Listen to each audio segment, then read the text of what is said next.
My name is Kira Volkov.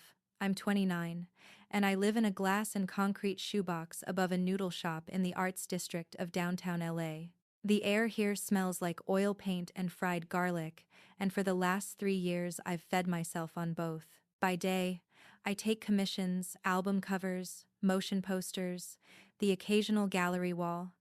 By night I mint dreams. I'm an NFT artist. Yeah, I know. Cue the eye rolls. But my community isn't made of bros yelling, "To the moon." It's artists, misfits, and kids who DM me at 2 a.m. to say my pieces made them feel seen. They're the reason my collection, Apocrypha, found its footing when everything else in my life felt like an ash heap. The night the betrayal happened, the city was humming like a motherboard. I had my monitor brightness turned down to spare my retinas, and a cup of cold coffee sweating on the coaster shaped like a vinyl record. I was retouching Saint of Glitches, the 13th piece, painting tiny halos of corrupted pixels around a woman holding a broken neon heart. The fan rattled, my phone buzzed, then buzzed again. Then, a Discord ping detonated in my headphones. Our Discord is usually gentle chaos memes, time-lapses, fan art, but the numbered general channel was on fire. "Yo, Kira, is this you?" someone wrote, attaching a screenshot. Another pinged, "Why is Apocrypha Redux trending?" I clicked. The screenshot was a listing page on a marketplace I won't name because I refuse to give them free traffic. Grid after grid of art. My art. Except, it wasn't. It was like someone had held a mirror to my collection and breathed on the glass. Same compositions, same color palettes, but the textures were smoother. Like my brushstrokes had been ironed. The glitches were cleaned up. The halos were replaced with razor-thin rings that made my saints look like Instagram filters instead of broken miracles. They'd renamed the series Apocryphon. One letter swapped like a smug wink. And it was selling. I felt the numbness first, like my fingers belonged to someone else. Then heat rose at the back of my neck. I scrolled the plagiarized collection, each new thumbnail a slap. Oracle with 32 eyes became Seer V2. Girl at the end of the buffer was now Buffer's bride. The audacity wasn't just theft, it was derision. I jumped to Twitter fine, X, and there it was, trending under a slick promo video with royalty-free synths and captions, bragging about a reimagined cult classic. My cult classic. Thousands of likes. Comments from people who clearly didn't know me, drooling over the evolution. I typed and deleted a dozen tweets. My hands shook. I remembered the first time Apocrypha paid rent, the tiny explosion of joy. The late-night DMs from a nurse in Ohio who said Saint of Glitches made her feel less alone after a 12-hour shift. The middle school art club in Texas who did a project inspired by Oracle with 32 eyes. They weren't just JPEGs. They were little jars of light I'd placed in the dark. "Proof?" someone wrote in my mentions. "Looks like a remix." Another. "No one owns aesthetics." Another, colder. "Should have minted on chain properly." My chest tightened. I did everything right. Minted on a reputable platform. Timestamped. IPFS hashes. Metadata immutable. But nuance is molasses on the internet. Slander flows like water. I clicked through to the plagiarist's profile. Apocryphon by A. Dante. It made a video, no face. Just a logo, 2 serif letters in a circle, like a luxury brand. Their pinned post was a thread about bringing order to the chaos of glitch art. They'd tagged a few influencers who were already savoring the halo of hype. One of them was someone I used to follow before he pivoted from painter to personality. He'd replied with a rocket emoji. Of course he had. My phone wouldn't stop vibrating. A collector I recognized at Solar Poppy DM'd. "Is this legit?" I backed Apocrypha early. "Feels off." Another. "Kira, do you need a lawyer?" Another, from my best friend, Maya. "Breathe. I'm on my way. Don't reply to anything yet." I set the phone down, pulled up my original files, screen recorded me opening the Procreate time-lapse of Saint of Glitches, brushstrokes appearing one by one, dates stamped, my ugly concentration face flickering in the corner reflection of my monitor. I posted it, a thread with proof links, hashes, screenshots, The whole forensic buffet. Apocryphon is plagiarized from my series Apocrypha, I wrote. These are my originals. Please share. The retweets started. My community showed up. The nurse from Ohio replied with a photo of her print on the wall. She's the real one. Kids from the art club stitched a TikTok with my time-lapse and glitter fonts yelling about art theft. For a slippery second, I believed the truth would be enough. Then came the legal email.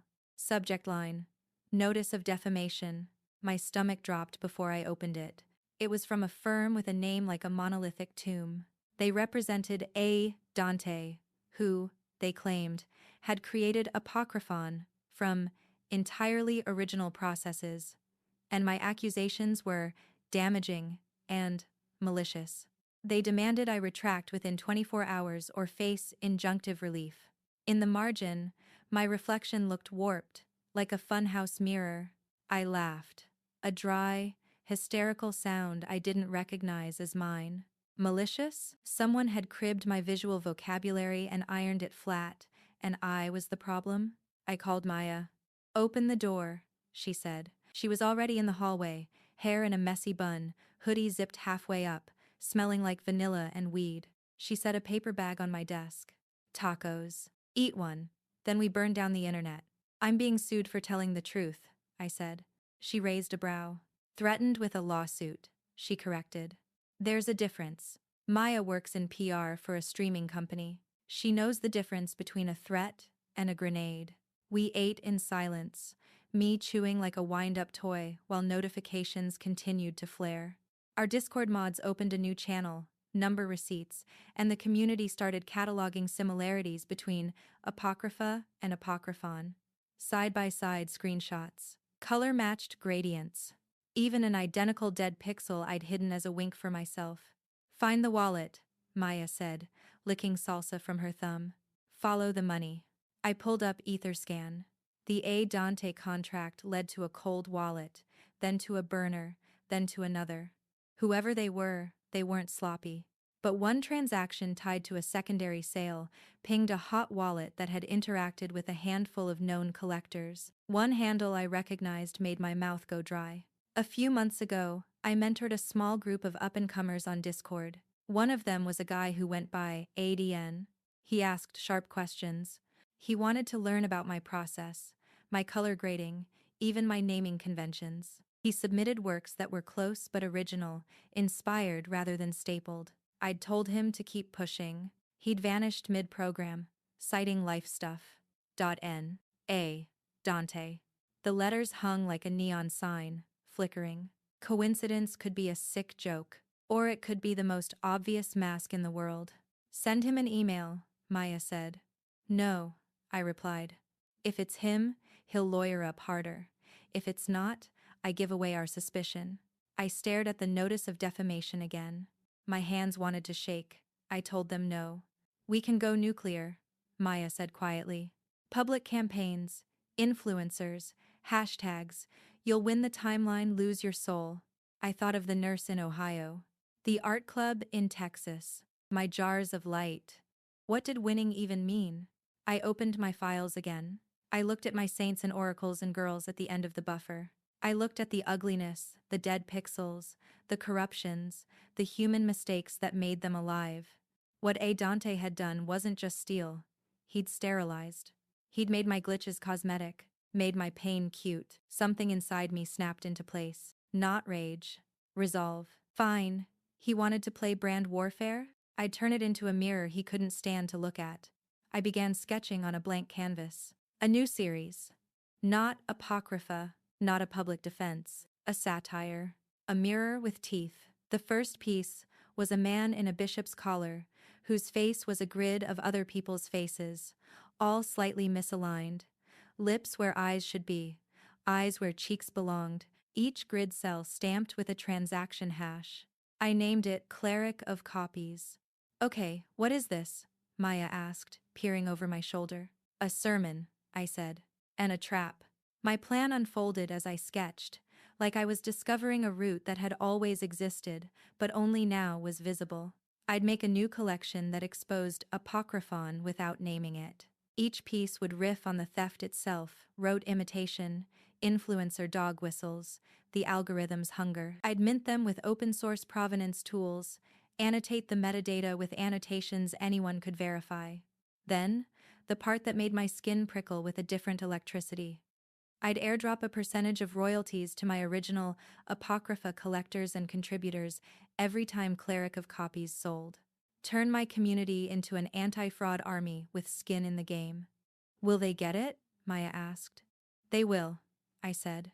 And the ones who don't will feel it in their wallets. My phone buzzed again, a new DM request. Anonymous account? No avatar. The message preview froze me. I know who A. Dante is, it said. Meet me tomorrow. Bring a burner. Don't trust anyone. I looked at Maya. She looked at me. The city outside hummed like a secret. I accepted the message and began to type. The cursor blinked like a heartbeat. I didn't sleep. I lay on the rug with my laptop glowing like a low moon and the city drilling through the windows. The anonymous message sat in my inbox, like a red thumbprint. Bring a burner. Don't trust anyone. Cute. As if I had trust left to misplace. At 3 a. Maya fell asleep on my couch in a hoodie cocoon, a half-eaten taco balanced on a napkin like a sad offering.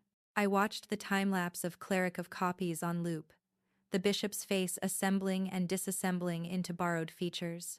Every glitch blinked like a decision. By sunrise, the sky over the arts district was a bruised peach. I made coffee strong enough to panic a horse and opened a fresh notepad. Contracts. If satirizing the theft was the sermon, the delivery mechanism had to be bulletproof. Airdrops weren't a surprise and delight anymore. They were an economy. If I promised my original collectors a royalty split, it had to execute on-chain, without me pushing buttons or demons in legalese crawling out of my inbox. I texted Theo. He goes by at Stateless Theo online, and wears the title like a kafia. He's a solidity engineer with a side hustle in telling founders their tokenomics are fantasy. We met on a panel where he politely dismantled my optimism about community, and then bought me a donut because he felt bad. Emergency, I wrote. Will brunch you for a year. He replied in 3 bubbles. Is this about Apocryphon? Yeah, I saw. Come over. Maya stirred when I grabbed my bag. I'm coming, she mumbled, already shoving her feet into sneakers. Your burner? I held up a sealed package I'd grabbed from the drawer where I keep things labeled Future Paranoia, Cheap Android, Cash Purchase, No Accounts. It made me feel like I was impersonating a spy with a student film budget. Theo lives in a Silver Lake shoebox with a view of a bougainvillea that thinks it owns the building. He hadn't slept either. His hair was in defiance mode. Okay, he said, ushering us in and handing us mismatched mugs. Tell me everything fast. I told him. The legal threat. The hints of ADN. The plan for a satirical collection with royalties airdropped to my original holders. I showed him, Cleric of Copies. He whistled low. Spite with receipts, he said. I like it. I need a contract that auto-harvests a percentage of revenue from primary and secondary sales and distributes it to a snapshot of Apocrypha wallets, I said. No custody, no drama, visible, verifiable. He nodded, pacing. Okay. So, we write a split payments contract that takes a hash of the Apocrypha holders at block height X, stores it in a Merkle root. We emit events for each distribution and keep proof of Merkle so anyone can recompute. You'll want to consider address churn, lost wallets, and the possibility someone sends their token to another address, post-snapshot, and then screams about not getting paid. I'll scream back, I said. Maya smirked. Theo opened his editor and started sketching a skeleton. Also, he said, be prepared for minor extractable value games if this pops. Bots will try to sandwich your mints. We'll use a commit reveal scheme for minting to minimize sniping. Speak plain, Maya said. We make it less fun for thieves, Theo said. I exhaled. For a second, relief made my bones feel less like glass. Then my burner buzzed on the table. No contacts, no apps, just a number and a time. Today, 8:30 p.m., 6th Street Viaduct, West Arch, come alone. Maya made a face. Nah, Hollywood rules apply. I'll be nearby. It could be a trap, Theo said. Everything is, I said. But I need to know. We worked through the day, trading grim jokes and function names. Theo wrote code like a violinist, hands flying, pauses that felt musical. I recorded screen captures of the dev process, added annotations, planned to publish it all as an open post. Here's the how, not just the what. If A. Dante tried to say I was manipulating anything, the proof would sit under a glass dome. I DM'd my collectors on Discord, a subtle pulse. Tonight, I'm announcing something. If you held Apocrypha early, you'll be included. No need to do anything. More soon is less than 3. The heart felt vulnerable. I sent it anyway. The legal threat escalated at 4:12 p.m. A second email. Tone less law school. More mobster. We are prepared to seek an emergency injunction freezing assets tied to defamation. They copied my platform. They CC'd a marketplace. It was a flex move, not a winning move, but my stomach still clenched. Document everything. Don't reply yet, Maya said, her PR voice sliding on like a sheath. We need to control frame. By 7:55 p.m., the city had pushed into evening, neon humming, the sky a faded VHS. I put on a black jacket and tied my hair in a knot like I could secure my thoughts with the elastic. Theo loaded our contract to a private repo and gave me a thumb drive that looked like a rosary. Maya tugged my sleeve. Text me if the vibe is off. Say rain. I'll come in.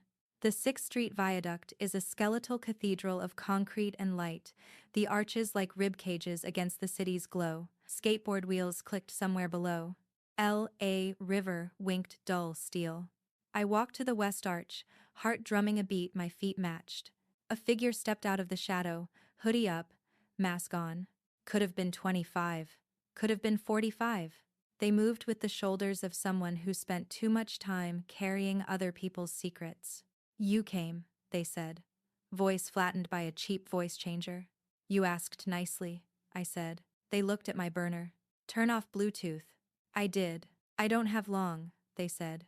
They're filing the injunction tomorrow at 9. It won't hold, but it'll freeze one of your payout addresses. They want headlines. Artists' funds frozen amid defamation case. Even if you win, they win the moment. How do you know? I asked. A pause. I work with someone who knows the firm. And I used to mod for the marketplace that onboarded Apocryphon. Before they purged the old staff. Why? Because someone upstairs realized what they'd onboarded. Cold air dragged at my throat. Then why isn't anyone saying it? Because the someone upstairs is also invested in the artist. The word invested pinged like a sonar. The figure looked down the bridge, then back at me. They pulled a manila envelope from their jacket and held it out like a confession. Inside is a paper trail. Dummy LLCs. Payments. A KYC file with a name that will blow this open. But if you go public, it's not just one person. It's a web. You'll make enemies with money. I took the envelope. It was heavier than I wanted. Who is A. Dante? I asked. The kid you mentored? I added, heart doing a sad little stumble. They shifted. No, they said. Not exactly. Before I could press, a black SUV rolled slow over the bridge, windows down just enough to leak bass. It parked half a block away, nose angled like a predator scenting. The passenger door opened. Time's up, my informant said. They slid backward into shadow, faster than I expected. Read the name, plan the drop. Do not announce where you're meeting your lawyer.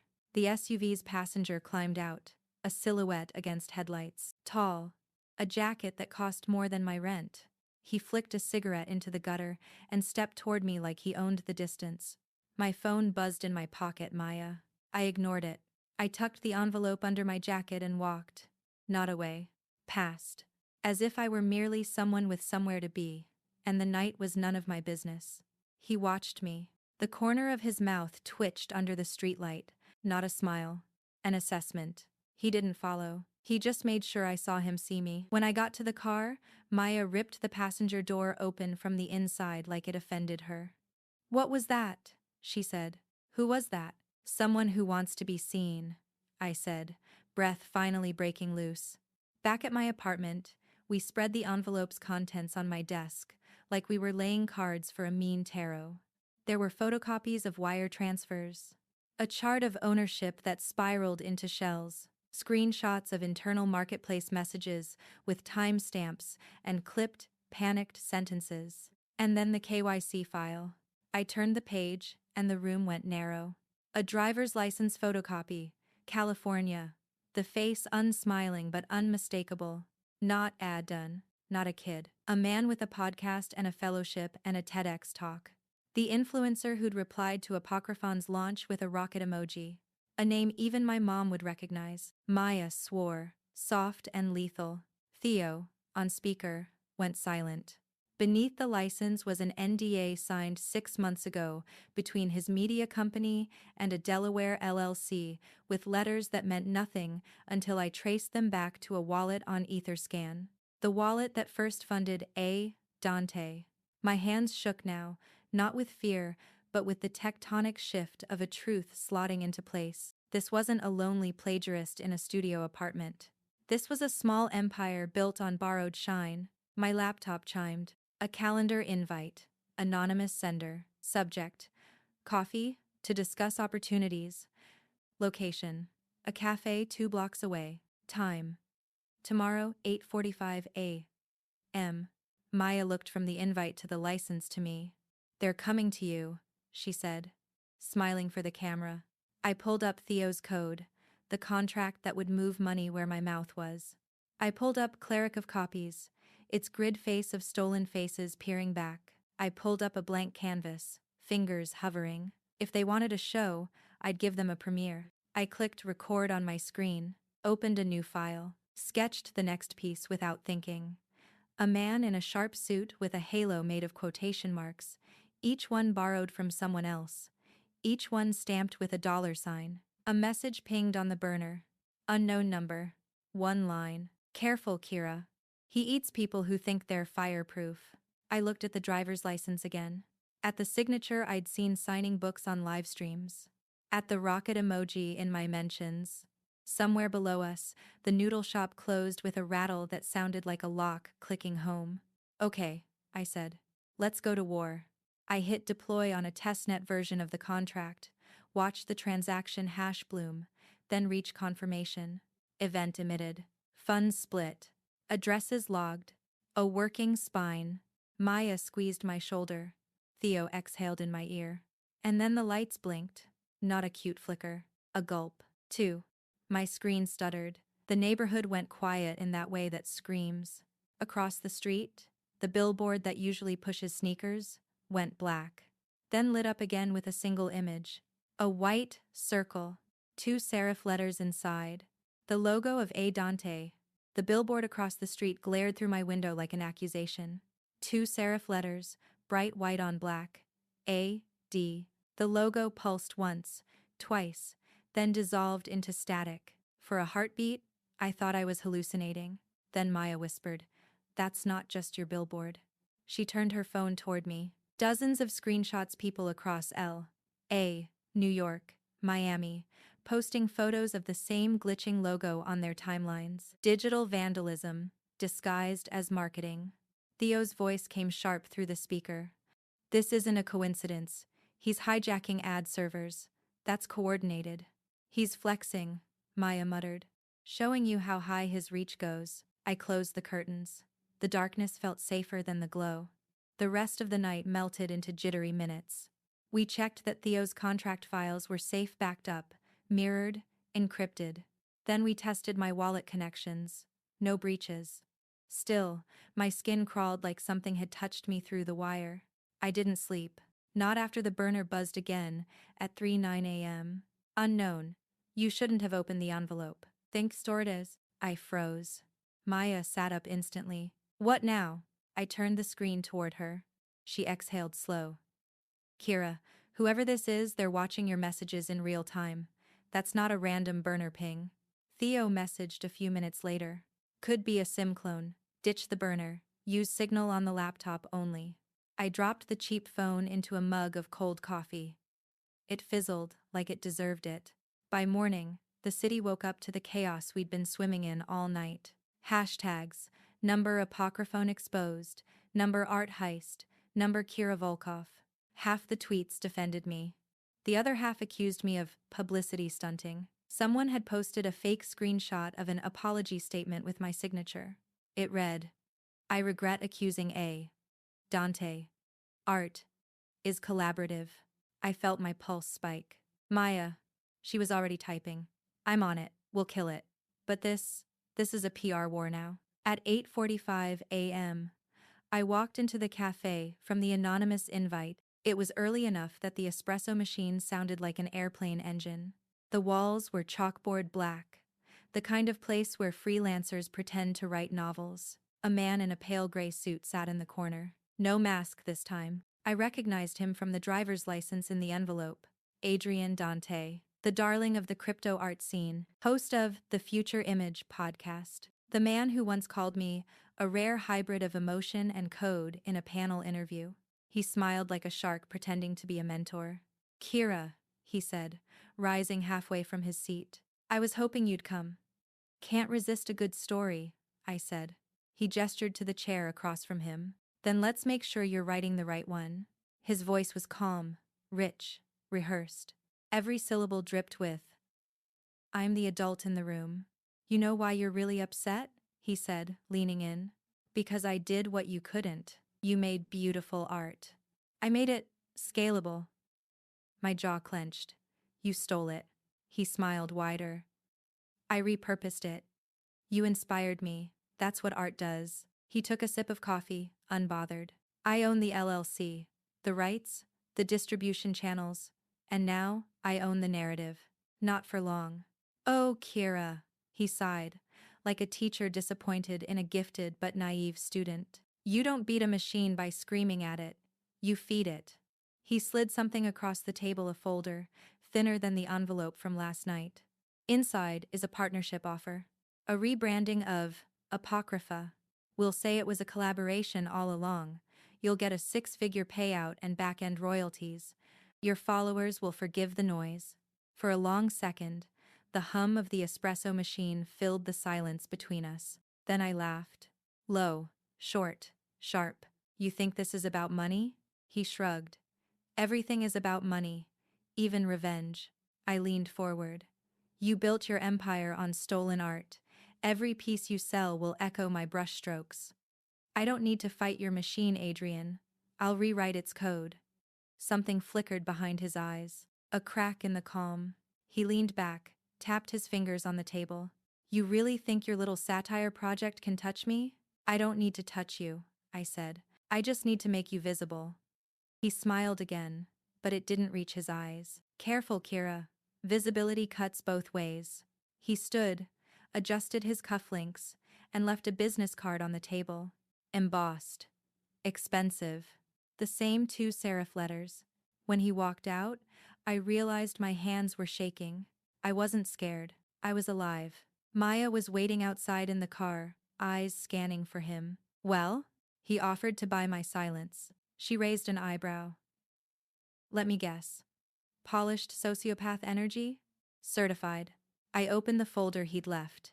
Inside were NDAs, wire instructions, and a personal letter written in calligraphic arrogance. "You can't stop the inevitable, but you can profit from it." Back at my apartment, Theo was waiting on a video call. "I've hardened the contract," he said. "If they try to copy your airdrop logic, the metadata will burn them.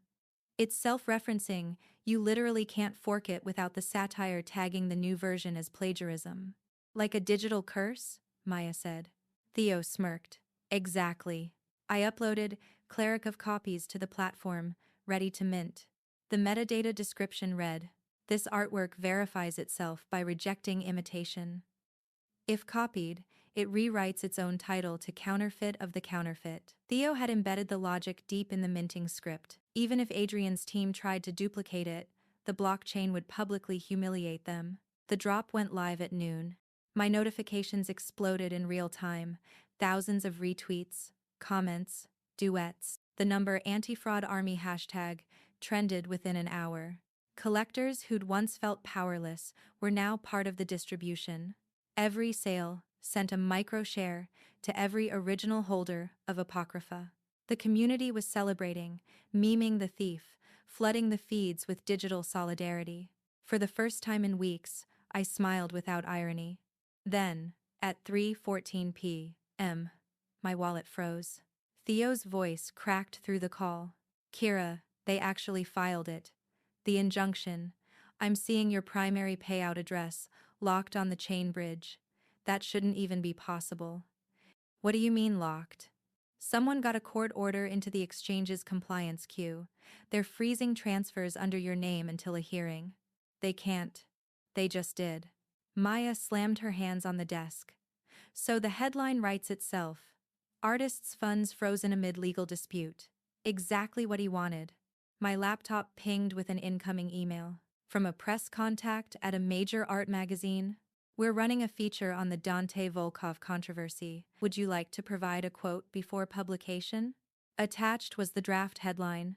Adrian Dante's protege turns against him, a digital war of egos. Protege. The word burned.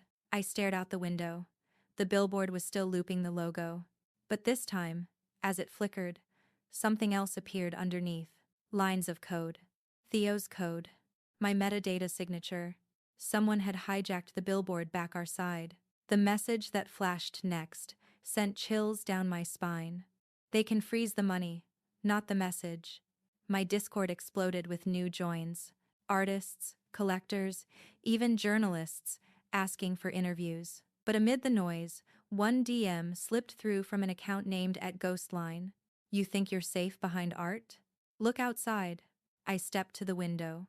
Across the street, a man stood beneath the flickering billboard. Gray suit, cigarette. He looked up, and even from that distance, I could see him smirk. Then, behind him, a van door slid open. Two men stepped out. My pulse tripped. Maya saw my face and grabbed her phone. Kira, what is it? They're here. Theo's voice crackled through the laptop. Get offline. Now, pull the drives. The knock came before I could move. 3 slow, deliberate taps on the door. The air inside my apartment felt thinner. Maya mouthed. What do we do? I swallowed hard. Open it, I said. She blinked. What? If he wants to talk, fine. Let's give him a camera. I reached over, turned my webcam toward the door, and hit stream. The red light blinked on. Chat messages started to pour in. The handle turned. The door opened. And Adrian Dante walked in, smiling like he'd just stepped onto a stage. Hello, Kira, he said softly. You've got quite the audience. The live chat erupted the moment he walked in.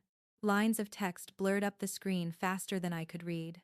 Is that him? Wait, what's happening? Kira. Record everything. I didn't have to. We were already live on 3 mirrored streams. Theo's script auto-broadcasting to decentralized video nodes. If he deleted the original, 50 copies would stay online forever. Adrian Dante stepped into my apartment like he'd been invited to brunch.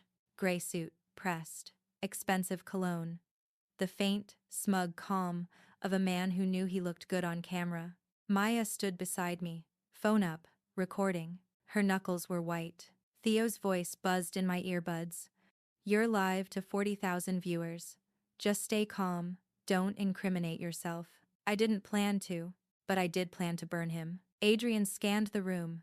Noticed the webcam light. Streaming? He said, tone playful. Cute. Trying to turn this into performance art?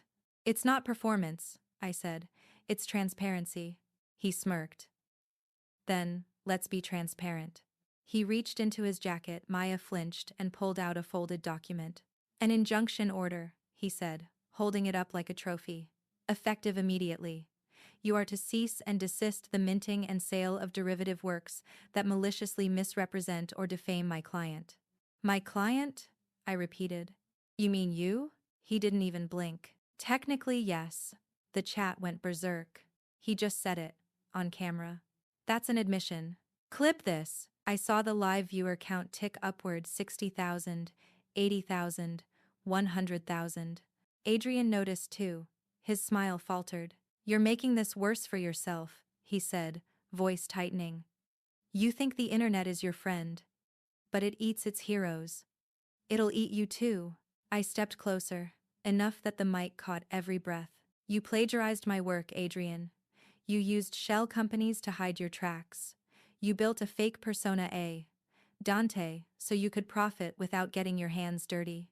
And now, you're in my home, trying to threaten me live on camera? He chuckled, low. I didn't plagiarize, Kira. I evolved. You drew sketches. I built worlds. Theo's voice crackled in my ear. Keep him talking. I'm tracing his company wallet live. So I did. Tell me something, I said. Why me? He paused, considering. Then shrugged. You had what the scene needed: emotion, authenticity. I had scale, influence. You were small enough to copy without legal risk. Until now. His arrogance was so smooth, it almost sounded logical. Maya stepped forward. You realize there are 50,000 people watching this right now? Adrian's jaw twitched. Good. Let them see what happens when someone mistakes attention for power. Then, the chat slowed. Lag. Theo's voice came through again, urgent. He's trying to DDoS the stream. Backup nodes firing. I caught a flicker on my second monitor, thousands of anonymous bots flooding the server. Adrian's team was trying to drown our signal in noise, but Theo's system held. Every frame replicated across mirror nodes. Unstoppable. I turned back to Adrian. You're done, Adrian. Your blockchain signatures are public now. Your fake wallets tie directly to your company's legal entity. I opened a tab and dragged it onto the shared screen. A neat flowchart of wallet addresses, Shell LLCs, and one final node labeled Dante Media Group. The chat exploded again. Exposed. She's got him. This is history. For the first time, Adrian looked rattled. Just for a second. Then he straightened his tie. You think this matters? He said quietly. The market doesn't care about morality. It cares about momentum. I can spin this into a collaboration before the end of the week. I shook my head. You can't collaborate with a ghost. You killed that the moment you stole my art. Maya spoke up. We've sent this stream to 3 major outlets already. Even if you spin it, the receipts are public. You're trending globally as a fraud. Adrian exhaled slowly, then smiled again, too calm. Maybe. But you just admitted to broadcasting private legal documents. That's a federal violation. Theo cursed in my ear. He's bluffing. Those were voluntarily presented. Keep rolling. But Adrian wasn't done. He reached into his other pocket and set a phone on my desk. On the screen, a paused video thumbnail my face. I frowned. What is that? He hit play. It was me. Or, it looked like me. The video showed me sitting at my desk, talking directly into the camera, saying things I never said. Adrian's work inspired Apocrypha. I regret the misunderstanding. It was all a social experiment. A deepfake. Perfect lighting. Perfect voice. Maya gasped. Oh my God. Adrian watched my face closely, enjoying every second. My team's been preparing this since last week, he said. It drops tomorrow. You can scream all you want, but people believe video over words. The screen froze on the fake me smiling. See? Even you look like you believe it. For a moment, I couldn't breathe. Not because I was scared, but because I realized how deep this went. He wasn't just stealing art. He was rewriting reality. Then, a new sound broke through the notification chime from my wallet. Theo shouted in my ear. Kira, look, someone just bought Cleric of copies for 120 ETH. What? And not just that, thousands of micro royalties are being distributed. Your holders are flooding social media with proof. You just created a financial record of authenticity. Immutable. I stared at the monitor as transaction hashes cascaded like fireworks. Every sale triggered the airdrop, hundreds of collectors getting paid in real time. Proof of provenance. Proof of community. Adrian's smirk faltered again. What? What did you do? I smiled for the first time since he'd walked in. I let the blockchain speak for itself. Then the chat began chanting in sync. Counterfeit of the counterfeit.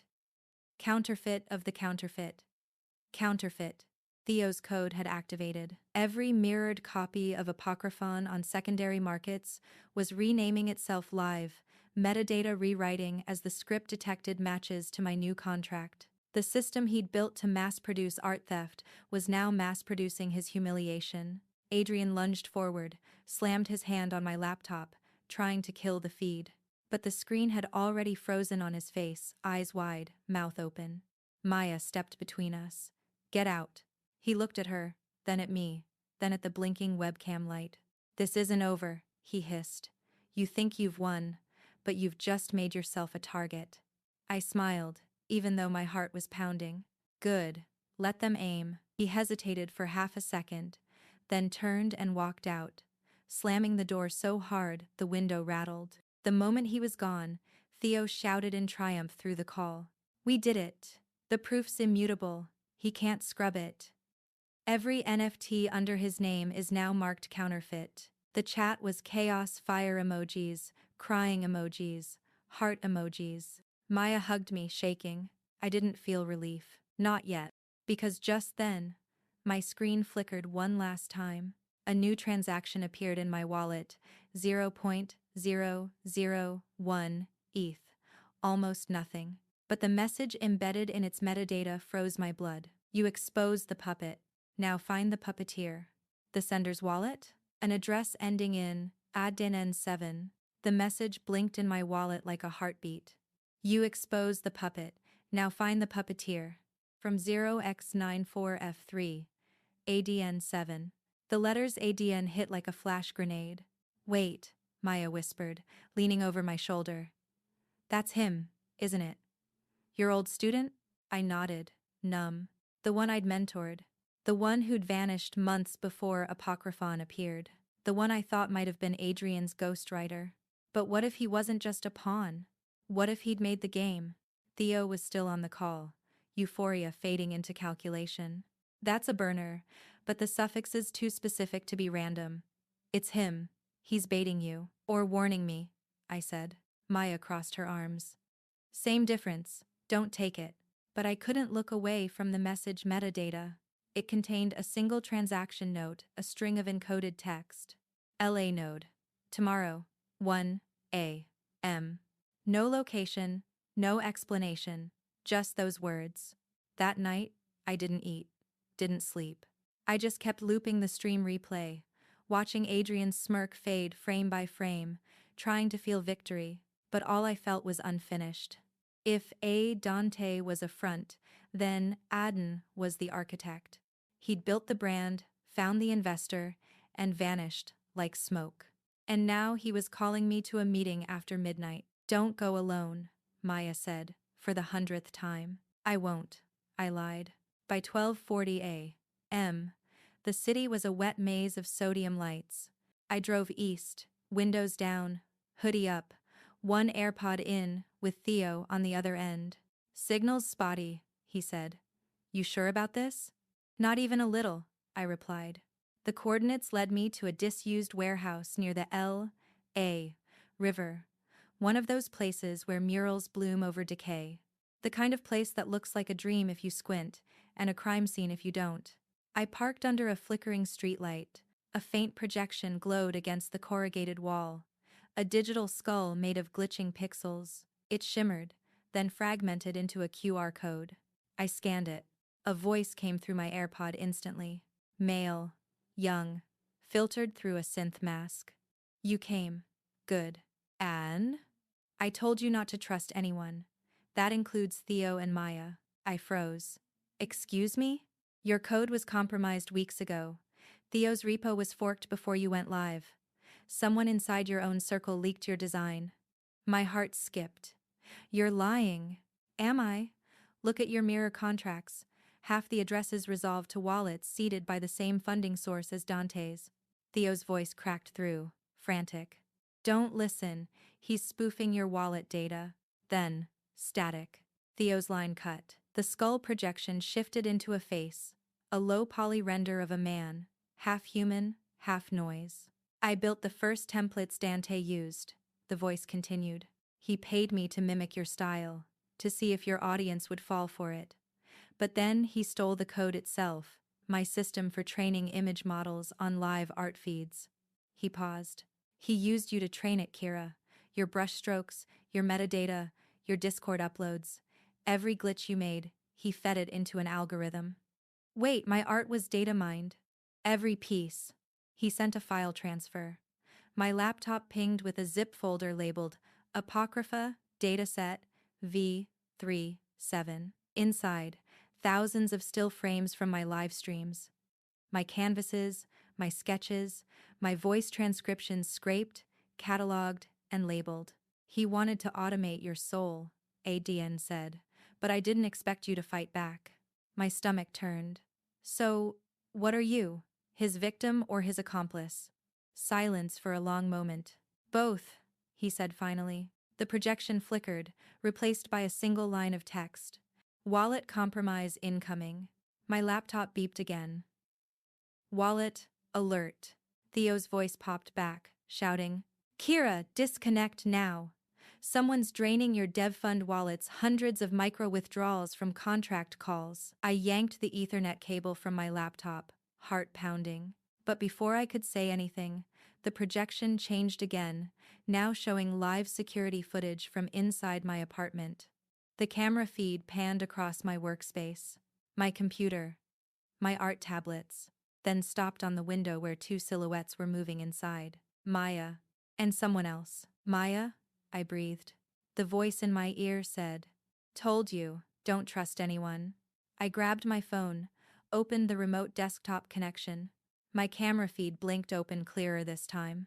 Maya stood by my desk, phone flashlight on, rifling through the printed contracts. Next to her stood a man shorter, older, wearing a leather jacket.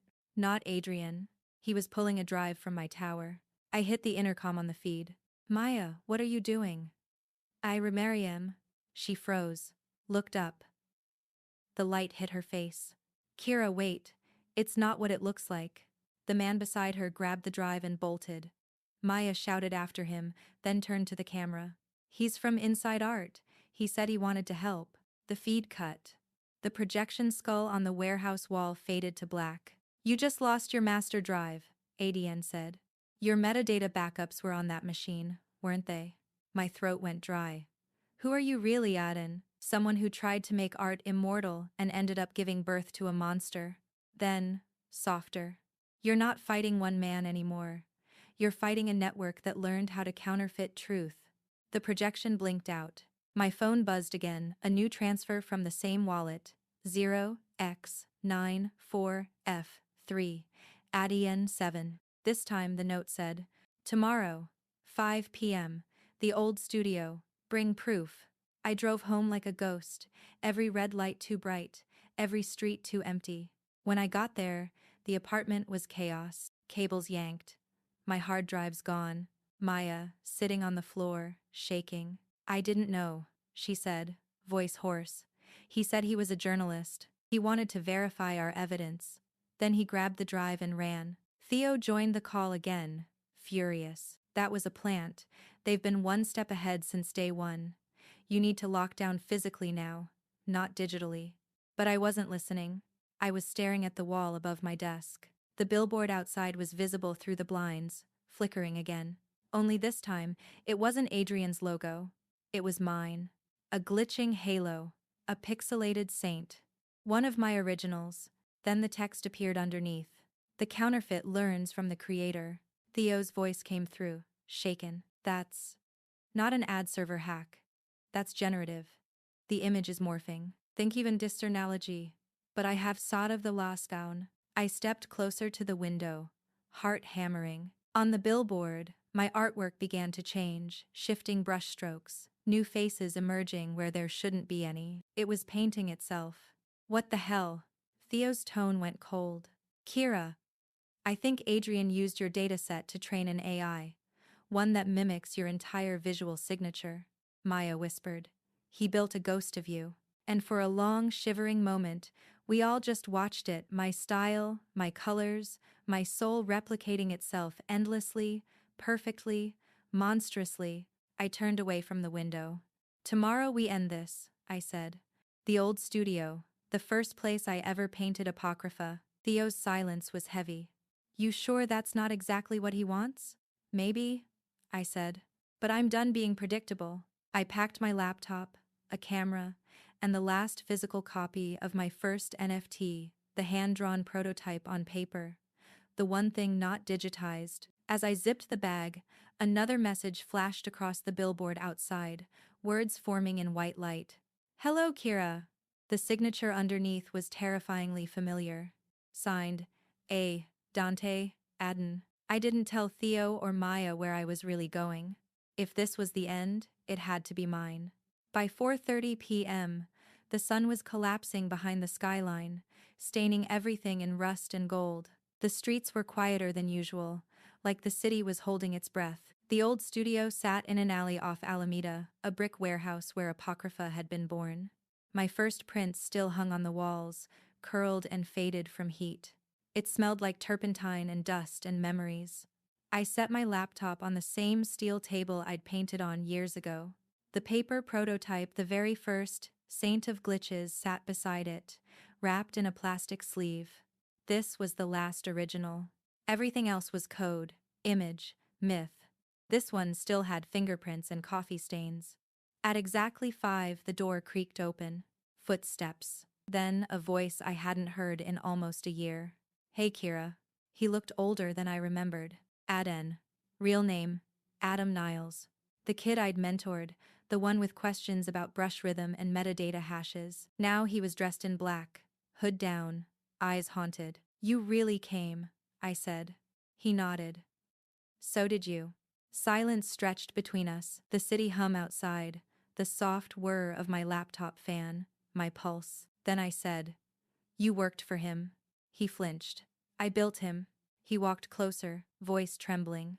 "Dante wasn't a thief at first. He was an investor, a face. I wrote the image model that learned your art. He funded the training, said it was for study, then he used it to mint fake versions faster than you could post originals. So, he automated plagiarism," I said bitterly. Adam laughed, sharp and broken. "Yeah, and the collectors didn't care. They just wanted the look. Your look." He met my eyes. "The AI's still running, Kira. You saw it, the billboard. It's fully autonomous now. It doesn't need him anymore." I felt cold all over. "You're saying it's making art, without a human at all?" He nodded. "It learned to self-train. It pulls live feeds from your uploads, fan edits, even the hate memes. It knows your aesthetic better than you do." I paced the room, adrenaline and dread tangling in my chest. "So, what's this meeting? Why am I here?" Adam swallowed. "Because there's one thing it doesn't have." He pointed to the sleeve on the table. "The original. The hand-drawn source. That's what grounds the dataset. It's the only piece not digitized. Without it, the AI's recursion will eventually corrupt itself, drift until it collapses. But with it," he said quietly, "it could evolve. It could become permanent." I stared at the paper. "The first saint, pixel tears and all." "You want me to burn it?" I said. He nodded once. "If you upload it, he wins forever. If you destroy it, he loses his god." The studio lights flickered. Then, from my laptop speakers, a familiar voice. "Touching reunion." Adrian Dante's voice, smooth, amplified. The screen lit up with his face. He was streaming from somewhere dark, a blue glow washing over him. "You really think you can kill something that's already everywhere?" he said. "The AI is me now, and you, and everyone who ever looked at your work. You kill it, you erase yourselves." He leaned forward. "You talk about authenticity, but what is real anymore? The collectors don't care. They just want belief." Theo's message popped up in the corner of the screen. "Signal intercept confirmed. I can shut the network down if you authorize." I typed back, "Wait." I looked at Adam. "Can it be isolated?" He nodded. "For a few minutes, enough to overwrite its root metadata if we reroute the key through your wallet." I took a deep breath. "So, we kill it." "By feeding it truth." Adrian's face sneered from the screen. "You really think a signature can destroy me?" "No," I said softly. "But it can unmake you." I pulled out the paper, the first saint, and held it up to the camera. The AI feed on the billboard flickered in response, like it recognized its mother. Then I fed it through the scanner connected to my wallet address. The ink, the creases, the faint watermark all digitized, but before it could upload, I changed the title. From Saint of Glitches to End of the Counterfeit. And I embedded one final instruction in the metadata. If copied, overwrite with origin. Theo's voice shouted in my ear. You're merging source and clone, Kira. It'll nuke the dataset. I know. The screen trembled. The AI's code lines spiraled like galaxies, collapsing in on themselves. The billboard outside glowed white-hot, then went black. Adrian's voice distorted, echoing through the speakers. You can't kill what? Static. Then silence. The network was gone. When the light cleared, the only thing left was the scanned image on my screen. Just one. No copies, no mirrors, the last true apocrypha. I turned to Adam. He looked small. It's over, I said. He shook his head. For you. Not for me. Before I could react, he pulled a small drive from his pocket, the one Maya's thief had stolen, and threw it into the corner. It burst into sparks, smoke. He backed toward the door. I'm sorry, Kira. I wanted to fix it. But he's still in the code. Somewhere. ASCII. Then, he was gone. Theo called seconds later. Voice hoarse. It's offline. Every mirror node scrubbed. Whatever you did, it's permanent. Maya arrived not long after, eyes red, shaking. We stood in the fading light, watching the blank billboard outside. For the first time in months, it was truly empty. Weeks passed. Headlines came and went. Digital artist destroys counterfeit empire. Adrian Dante disappears amid legal scandal. No one ever found him. But I didn't chase ghosts anymore. I started painting again. Real paint, real paper, no mints. Collectors still begged for NFTs, but I told them, some art isn't meant to live on a chain. The new series? I called it Resurrection Lag. Every piece signed with ink, not hash. Sometimes, late at night, my tablet flickers. Just once. A faint halo of pixels, like an echo. A ghost signature in the corner. Maybe it's a bug. Maybe it's him. Or maybe it's me. A reminder that even the purest art carries its ghosts. But I don't look away anymore. Because the glitch isn't a flaw. It's proof I'm still human.